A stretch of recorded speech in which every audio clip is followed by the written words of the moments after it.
সরকার মুখ্যমন্ত্রী বারণ করার পরেও এই অবৈধ কাজগুলো চলছে কেন?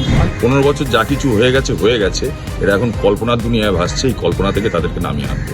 মূলত গঙ্গার পাশে যেগুলো আন্ডার কনস্ট্রাকশন আছে সেটা আইডেন্টিফাই করবে ওয়ার্ডগুলো। কার নির্দেশে হচ্ছে? কারা স্পেশাল জড়িত আছে? তারাতলা বিপর্যয়ের জের সমস্ত নির্মীয়মান বিল্ডিংয়ের কাজ বন্ধ রাখার নির্দেশ মুখ্যমন্ত্রী শুভেন্দু অধিকারী। তারাতলার ঘটনায় গত বৃহস্পতিবারই বিধানসভায় বিবৃতি দেন তিনি। আমরা যে আইডেন্টিফাইড এরিয়া করেছি initially, Kolkata municipal corporation, Bidhannagar municipal কর্পোরেশনের রাজারহাট নিউ টাউন এলাকা, including new town Kolkata development authority NKDA, Pujali, Baruipur, Budge Budge, Maheshtala, Rajpur, Sonarpur, এর সাথে আজকে আমরা যুক্ত করেছি সাউথ দমদম, কামারহাটি এবং বরানগর। আর part of HMC, part of Bally, মূলত গঙ্গার পাশে যেগুলো আন্ডার কনস্ট্রাকশন আছে সেটা উমেশ রায়, UDMA, HMC তারা কথা বলে আইডেন্টিফাই করবে ওয়ার্ডগুলো। সেখানেও কিন্তু আন্ডার কনস্ট্রাকশন গুলোর ক্ষেত্রেই বলা হয়েছে রেল, মেট্রো রেল, আমাদের সরকারি যে কাজ, কোর্টের যে কাজ, NH এর কাজ, স্টেট হাইওয়ে ডেভেলপমেন্ট কর্পোরেশনের কাজ বা অন্যান্য যে সমস্ত সেন্ট্রাল এবং স্টেট গভর্নমেন্টের যে কাজ রয়েছে সেই কাজকে এর আওতার বাইরে রাখা হয়েছে। সেখানেই এহেন ঘটনায় সরাসরি কলকাতার প্রাক্তন মেয়র ফিরাদ হাকিমকে তোপ দাগেন মুখ্যমন্ত্রী। শুধু তাই নয়, কলকাতা, রাজারহাট নিউ টাউন, মহেশতলা, বজবজ, পূজালি, সোনারপুর এবং বারুইপুর পুরসভা এলাকায় সমস্ত নির্মীয়মান বিল্ডিংয়ের কাজ বন্ধ রাখা হচ্ছে বলেও জানান তিনি। শুভেন্দুর কথায় সমস্ত বিল্ডিং প্ল্যান অডিট করে দেখা হবে, এজন্য বিশেষ কমিটি গঠনের নির্দেশ মুখ্যমন্ত্রীর এই কড়া বার্তার পর ইতিমধ্যেই নড়েচড়ে বসেছে স্থানীয় প্রশাসন।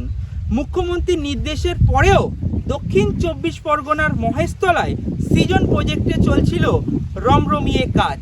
আর এই নির্মাণ কাজ চলার খবর পেয়েই স্থানীয় বিজেপি নেতৃত্বরা বিক্ষোভ দেখান। আর এই মুহূর্তে আমি দাঁড়িয়ে রয়েছি একেবারে সৃজন প্রজেক্টের সামনে। আমি দেখাতে বলবো, দেখতে পাচ্ছ একেবারে যে যেমনভাবে গঙ্গার যে রয়েছে সামনেই গঙ্গা, একেবারে গাছ কেটে যেভাবে নির্মাণ চলছে, আমি দেখাতে বলবো আমার চিত্রসঙ্গীকে গঙ্গার ছবিটা দেখতে পাচ্ছি একেবারে যে গঙ্গা রয়েছে এবং এই যে নির্মীয়মান গাছ কেটে যে প্রজেক্ট করা হচ্ছে, একেবারে যে ছবি ইতিমধ্যেই দেখাচ্ছি দেখতেই পাচ্ছ। একদিকে যেমন গঙ্গা দূষণ, অন্যদিকে গঙ্গা কিন্তু যে ভাঙন দেখা যাচ্ছে এবং তার পাশাপাশি কিন্তু এই যে বিশাল কনস্ট্রাকশন চলছে এবং চারিদিকে ঘুরে দেখলে যে কনস্ট্রাকশনের ছবি দেখাচ্ছি ইতিমধ্যেই দেখতে পাচ্ছ যে সেখানে কিন্তু রীতিমতন কনস্ট্রাকশন চলছে এবং গঙ্গাকে কিন্তু রীতিমতন যে গঙ্গার পাড়, সেই গঙ্গার পাড় কিন্তু ধসে যাচ্ছে, একেবারে যে ছবি ইতিমধ্যে দেখাচ্ছি।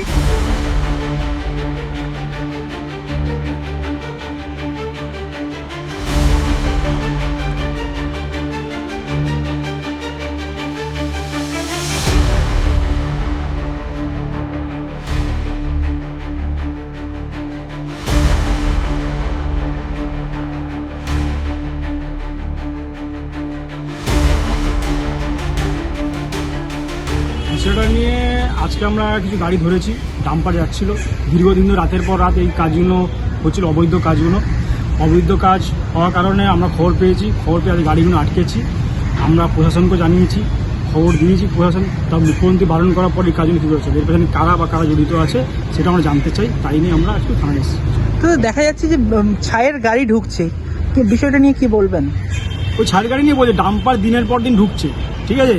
আমরা গেছিলাম, ডাম্পার যে গাড়ি চালক তারা বলেছে সৃজনীত প্রজেক্টে মাল ঢুকছে এটা, তারপর আমরা গাড়িটা আটক করি। তা আমাদের কথা হচ্ছে সরকার মুখ্যমন্ত্রী বারণ করার পরেও এই অবৈধ কাজগুলো চলছে কেন? হয় কি করে এবং কার নির্দেশে হচ্ছে? কারা স্পেশাল জড়িত আছে? এই জন্য তারাও আবার কিছু বলছে না কেন? সেই কারণে আমার থানায় আজকে আসা।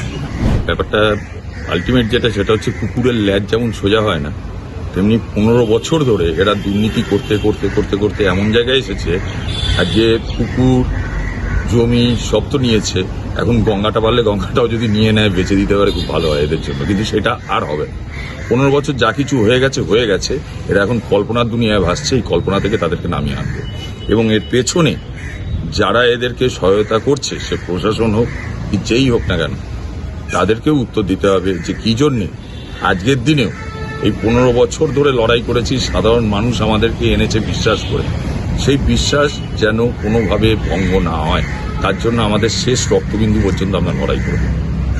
দাদা, এই যে বেআইনি ভাবে যেভাবে দেখা যাচ্ছে যে গঙ্গাকে বুঝিয়ে সেখানে দেখা যাচ্ছে যে সৃজনীর মতন একটা বিশাল প্রজেক্ট চলছে, বিষয়টা কিভাবে দেখছেন? বিষয়টা কিভাবে বলতে, এর পেছনে তো একটা বড় মাথা রয়েই ছিল, যেটা অভিষেক ব্যানার্জি, এবং তার যে সাঙ্গপাঙ্গ যারা, তারা এখনো পর্যন্ত এলাকাতে সেই দাপটেই রয়েছে। তারা ভুলে যাচ্ছে তাদের যে বাবা কাকারা, তাদের অবস্থা শোচনীয়, কিন্তু তারা ভাবছে এখনো পর্যন্ত সেই জায়গায় খেলিয়ে যাবে, কিন্তু এটা হতে দেওয়া যাবে না।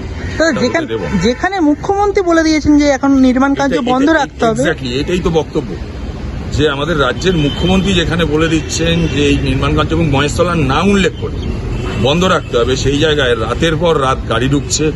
আজকে দিনের বেলা আমরা গাড়িটা ধরেছি বলে, নাহলে সেই গাড়িও ঢুকতো, মালও পড়তো, বালিও চুরি হতো, সবকিছুই হয়ে যাচ্ছে।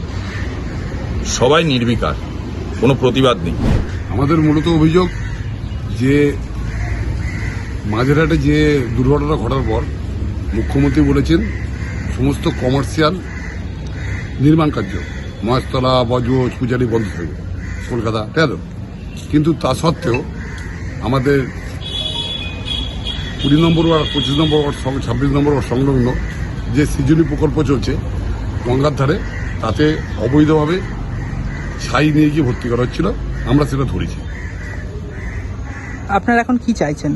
আমরা চাইছি এর সঙ্গে যে সিন্ডিকেট রাজ আছে, সেই সিন্ডিকেটের মাথা হচ্ছে তাপস চক্রবর্তী, 20 নম্বর ওয়ার্ডের পৌরপিতার স্বামী, এবং 25 নম্বর ওয়ার্ডের শেখ রেজাউল হাজি, আর 26 নম্বর ওয়ার্ডের তরুণ মণ্ডল কমিশনার, এরাই সিন্ডিকেটটা চালায়।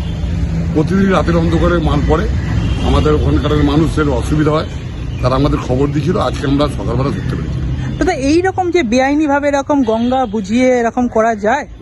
তাই তো আমাদের বিগত লাস্ট 1 মাস ধরে প্ল্যানগুলো অডিট হবে মুখ্যমন্ত্রী বলেছে, সেই তার অবধি অপেক্ষা করছেন। এমনকি গঙ্গার ধারে যে গাছ সেটাও কেটে ফেলা হচ্ছে, সাদা বালি গঙ্গা থেকে তুলে ওখানে জড়ো করা আছে। আমরা তার বিরুদ্ধে প্রতিবাদ করার জন্য আমরা আমরা এফআইআর করছি এদের নামে, আমরা উপযুক্ত শাস্তি চাই। মুখ্যমন্ত্রীর ঘোষণার পরেই মহেশতলা এলাকা জুড়ে নতুন নির্মাণ কার্যের উপরে সম্পূর্ণ নিষেধাজ্ঞা জারি করা হয়েছে। কোথাও গোপনে কাজ চললে স্থানীয় বাসিন্দাদের তা অবিলম্বে জনপ্রতিনিধিদের জানাতে বলা হয়েছে। প্রয়োজনে পুলিশ ও প্রশাসনের সাহায্য নিয়ে বেআইনি নির্মাণ কাজ বন্ধ রাখা হবে। তারাতলার ঘটনার পুনরাবৃত্তি রুখতে এবং শহরতলির আবাসন ও বহুতলগুলির সুরক্ষা বিধি খতিয়ে দেখতেই রাজ্য সরকারের এই কড়া পদক্ষেপ বলেই মনে করছে ওয়াকিবহল মহল। মহেশতলা থেকে বিশ্বজিৎ নস্করের রিপোর্ট, বাংলা হান্ট। আরো ভালো ভালো খবর দেখতে সাবস্ক্রাইব করুন বাংলা হান্টের ইউটিউব চ্যানেল। বাংলা হান্টের আরো খবর দেখতে নজর রাখুন। বাংলা খবর মানেই বাংলা হান্ট।